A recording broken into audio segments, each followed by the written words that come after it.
नमस्कार, आप सभी का स्वागत है। आज हम बात करते हैं कि भारत में किसी बच्चे को गोद लेने से पहले किन किन बातों का ध्यान रखना चाहिए। भारत में बच्चा गोद लेने के लिए क्या है जरूरी शर्तें। तो अभी तक आपने इस चैनल को सब्सक्राइब नहीं किए हैं तो अभी कर लें और हाँ, घंटी के बटन को अवश्य दबाएं ताकि अगली वीडियो की जानकारी आप तक आसानी से पहुंच सके। भारत में बच्चा गोद लेने की प्रक्रिया की निगरानी केंद्रीय दत्तक ग्रहण संसाधन प्राधिकरण द्वारा की जाती है, जो देश में गोद लेने की निगरानी और विनियम के लिए नोडल एजेंसी है और महिला और बाल देखभाल मंत्रालय का एक हिस्सा है। भारत और दुनिया भर में बच्चों को गोद लेने की प्रवृत्ति आजकल बढ़ती जा रही है। अधिकांश गोद लेने की प्रथा या तो इसलिए बढ़ रही है क्योंकि माता पिता अपने स्वयं के बच्चे पैदा करने में सक्षम नहीं होते, या क्योंकि वे दुनिया में अकेले रह गए बच्चे को समर्थन देना और उन्हें एक नया जीवन देना चाहते हैं। भारत में दुनिया के कई अन्य देशों की तरह ऐसे नियम और कानून हैं जो बच्चे को गोद लेने को नियंत्रित करते हैं। भारत में बच्चे को गोद लेने के लिए कौन पात्र है? भारत में गोद लेने की प्रक्रिया की निगरानी केंद्रीय दत्तक ग्रहण संसाधन प्राधिकरण यानी central adoption resource authority CARA द्वारा की जाती है, जो देश में गोद लेने की निगरानी और विनियम के लिए नोडल एजेंसी है और महिला और बाल देखभाल मंत्रालय का एक हिस्सा है। बच्चे को गोद लेने के योग्य होने के लिए गोद लेने वाले माता पिता को कुछ बुनियादी शर्तें पूरी करनी होगी। भारत में बच्चे को एक भारतीय नागरिक NRI या एक विदेशी नागरिक द्वारा गोद लिया जा सकता है। तीनों के लिए गोद लेने की प्रक्रिया अलग अलग है। कोई भी व्यक्ति अपने लिंग या वैवाहिक स्थिति की परवाह किए बिना गोद लेने के लिए पात्र है। यदि कोई जोड़ा बच्चा गोद ले रहा है तो उसे कम से कम 2 साल की स्थिर शादी पूरी करनी चाहिए और बच्चे को गोद लेने के लिए एक संयुक्त सहमति होनी चाहिए। बच्चे और दत्तक माता पिता के बीच उम्र का अंतर 25 वर्ष से कम नहीं होना चाहिए। भारत की केंद्र सरकार के दिशा निर्देशों के अनुसार बाल कल्याण समिति द्वारा गोद लेने के लिए कानूनी रूप से घोषित कोई भी अनाथ, परित्यक्त या आत्मसमर्पण करने वाला बच्चा गोद लेने के लिए पात्र होता है। एक बच्चे को अनाथ तभी कहा जाता है जब बच्चा कानूनी माता पिता या अभिभावक के बिना रहता है या माता पिता जब बच्चे की देखभाल करने में सक्षम नहीं होते हैं। माता पिता या अभिभावक द्वारा छोड़ दिए जाने पर एक बच्चे को परित्यक्त माना जाता है और बाल कल्याण समिति ने बच्चे को परित्यक्त घोषित कर दिया है। एक परित्यक्त बच्चा वह होता है जिसे शारीरिक, सामाजिक और भावनात्मक कारणों के कारण त्याग दिया गया है और बाल कल्याण समिति द्वारा ऐसा घोषित किया गया है। गोद लेने के लिए एक बच्चे को कानूनी रूप से मुक्त होना चाहिए।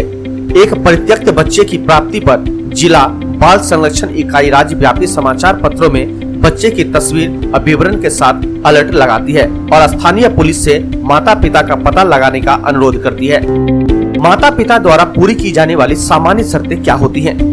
CARA यानी सेंट्रल एडॉप्शन रिसोर्स अथॉरिटी ने बच्चे को गोद लेने में सक्षम होने के लिए संभावित दत्तक माता पिता के लिए पात्रता मानदंड को इस प्रकार परिभाषित किया है, जैसे भावी दत्तक माता पिता को शारीरिक, भावनात्मक और मानसिक रूप से स्वस्थ होना चाहिए। उन्हें आर्थिक रूप से स्थिर होना चाहिए। भावी माता पिता को किसी भी जानलेवा बीमारी से पीड़ित नहीं होना चाहिए। एक अकेली महिला किसी भी लिंग के बच्चे को गोद ले सकती है, वहीं पुरुष किसी भी लड़की को गोद लेने के लिए पात्र नहीं होता है। एक एकल माता पिता की आयु 55 वर्ष से अधिक नहीं होनी चाहिए। एक जोड़े की संचयी आयु 110 वर्ष से अधिक नहीं होनी चाहिए। पंजीकरण की तिथि के अनुसार माता पिता की आयु गोद लेने के योग्य होने के लिए CARA दिशा निर्देशों के अनुसार होनी चाहिए। भारत में बच्चे को गोद कैसे लें? भारत में गोद लेने की प्रक्रिया कई कानूनों द्वारा शासित होती है और इसका पालन केंद्रीय दत्तक ग्रहण संसाधन प्राधिकरण द्वारा किया जाता है। भारत में बच्चे को गोद लेने की प्रक्रिया को कुछ चरणों में किया जा सकता है। पहला चरण पंजीकरण। भावी दत्तक माता पिता को किसी अधिकृत एजेंसी के साथ पंजीकृत करना आवश्यक होता है। मान्यता प्राप्त भारतीय प्लेसमेंट एजेंसियां और विशेष दत्तक ग्रहण एजेंसी वे एजेंसियां हैं जिन्हें भारत में ऐसे पंजीकरण को करने की अनुमति होती है। दूसरा चरण गृह अध्ययन और परामर्श। पंजीकरण एजेंसी का एक सामाजिक कार्यकर्ता होम स्टडी करने के लिए भी भावी दत्तक माता पिता के घर का दौरा करते हैं। CARA रेगुलेशन के अनुसार होम स्टडी को रजिस्ट्रेशन की तारीख से 3 महीने के भीतर पूरा करना होता है। तीसरा चरण, बच्चे का रेफरल।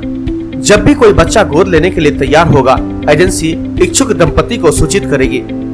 एजेंसी दंपति के साथ मेडिकल रिपोर्ट, शारीरिक परीक्षण रिपोर्ट और अन्य प्रासंगिक जानकारी साझा करेगी और साझा किए गए विवरण के साथ सहज होने पर उन्हें बच्चे के साथ समय बिताने की अनुमति भी देगी। चौथा चरण, बच्चे की स्वीकृति। एक बार जब माता पिता बच्चे के साथ सहज हो जाते हैं तो उन्हें बच्चे की स्वीकृति से संबंधित कुछ दस्तावेजों पर हस्ताक्षर करने होते हैं। पांचवा चरण, याचिका दायर करना। सभी आवश्यक दस्तावेज एक वकील को प्रस्तुत किए जाते हैं जो अदालत में पेश करने के लिए एक याचिका तैयार करता है। याचिका तैयार होने के बाद दत्तक माता पिता को अदालत का दौरा करना होता है और अदालत के अधिकारी के सामने याचिका पर हस्ताक्षर करना होता है। छठा चरण, गोद लेने से पहले फोस्टर केयर। एक बार अदालत में याचिका पर हस्ताक्षर होने के बाद दत्तक माता पिता बच्चे को पूर्व दत्तक देखभाल केंद्र में ले जा सकते हैं और बच्चे को घर ले जाने से पहले नर्सिंग स्टाफ से बच्चे की आदतों को समझ सकते हैं। सातवां चरण, कोर्ट की सुनवाई। माता पिता को बच्चे के साथ अदालत की सुनवाई में शामिल होना होता है। सुनवाई एक बंद कमरे में एक न्यायाधीश के साथ आयोजित की जाती है। न्यायाधीश कुछ प्रश्न पूछ सकते हैं और उस राशि के बारे में भी पूछ सकते हैं जिसे बच्चे के नाम पर निवेश किया जा सकता है। आठवां चरण, कोर्ट ऑर्डर।